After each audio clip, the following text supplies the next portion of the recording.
Stop for a moment. Whatever is happening around you right now, leave it for a few minutes and listen carefully. Because this story may change the way you deal with the things that disturb your peace. There are moments in life when you try harder, explain more, argue more, wait longer, and keep asking yourself, what can I do to make this right? But sometimes the harder you fight something you cannot control, the more power you give it. And there is a lesson most people learn far too late. Not everything needs to be fixed, not every person needs to be convinced, and not every situation needs your reaction. Sometimes the strongest thing you can do is step back, take a breath, and simply let it be. And to understand what that really means, let me tell you a story about a man named Ethan. His story begins with a lesson he never expected to learn. Hello everyone, my name is Haseeb, and welcome to Haseeb Tales. The title of today's story is Just Let It Be, Let's Begin. Ethan had always been the kind of person who wanted everything to go according to plan. If he made a promise, he kept it. If something went wrong, he tried to fix it. If someone misunderstood him, he explained himself until they understood. He believed that if you cared enough, worked hard enough, and tried enough times, you could make almost anything right. Then one summer, his life gave him a lesson he wasn't ready for. Ethan lived in a small village where people knew each other well. He worked with his older brother Thomas on a piece of land their father had left them. The land was beautiful. There were tall trees around it, a small stream nearby, and a large field where they grew wheat every year. Ethan loved that place. To him, it wasn't just land, it was home. But that summer, something went wrong. The rain did not come. Week after week, the sky stayed clear. The ground became dry, the plants began to weaken, and the wheat started turning brown. Ethan became worried. Every morning, he walked through the field looking for signs of change. Every evening, he stood outside watching the sky. It will rain tomorrow, he would tell himself. But tomorrow came, and there was still no rain. Ethan refused to accept it. He carried water from the stream to the weakest plants. He built small channels in the ground. He worked until his hands hurt. Thomas watched him and said, "Ethan, you can't save the whole field yourself." Ethan shook his head. "If we don't do something, we'll lose everything." Thomas said, "Maybe." Ethan became angry. "Maybe? That's all you have to say?" Thomas looked at the dry field. "What else can I say?" Ethan didn't answer. He kept working. Days passed. The heat became stronger.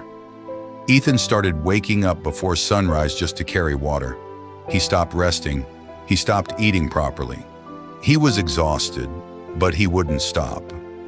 One afternoon, while Ethan was carrying another heavy bucket, an old man named Samuel walked past the field. Samuel lived nearby and had been a farmer for more than 50 years. He watched Ethan for a while and finally said, "What are you trying to do?"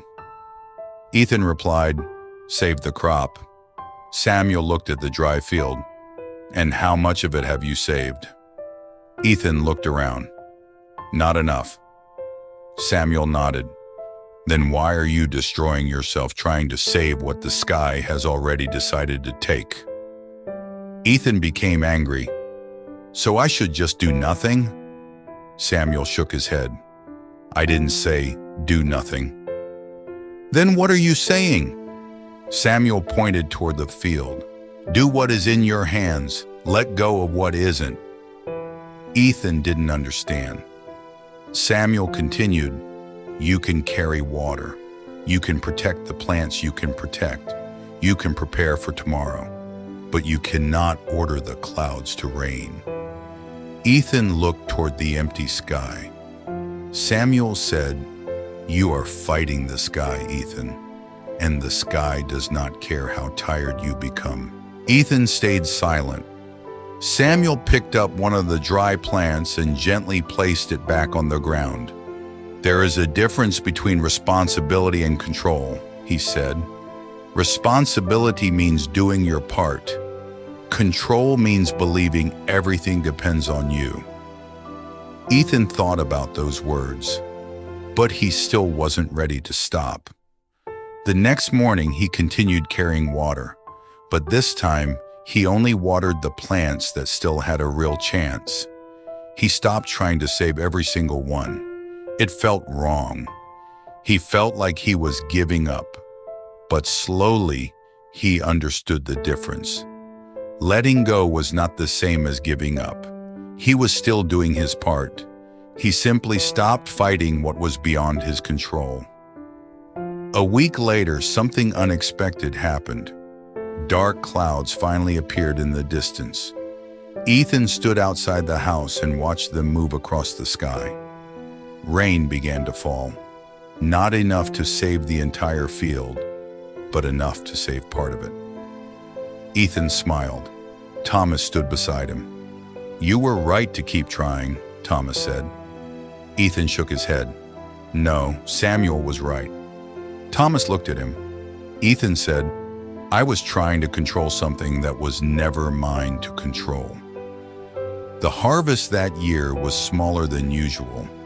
They lost a large part of the crop, but Ethan didn't feel the same anger he had felt before. He had learned something bigger than farming. A few months later, Ethan faced another problem. His closest friend, Mark, wanted to leave the village. Ethan tried everything to convince him to stay.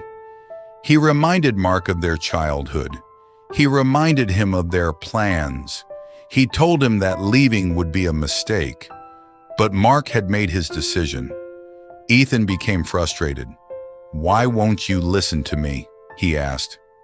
Mark replied, "Because this is my life, Ethan." Those words stayed with him. That evening, Ethan went to Samuel's house. He told him what had happened. Samuel listened quietly. Then he asked, "Did you tell your friend what you felt?" "Yes." "Did he hear you?" "Yes." "Then what are you trying to do now?" Ethan sighed. "Make him stay." Samuel smiled sadly. "Why?" Ethan didn't know what to say. Samuel continued, "You have given him your words. You have given him your heart, but you cannot give him your decision." Ethan looked down. Samuel said, "People are not doors, Ethan. You cannot stand in front of them and force them to stay open." Ethan finally understood. The next morning, he went to Mark and said, "I don't want you to leave, but I respect your decision." Mark looked surprised. Ethan continued, "I won't spend the rest of my time trying to change your mind." They hugged, and Mark left the village a few days later. Ethan missed him. Of course he did. But he didn't spend every day fighting the reality of it.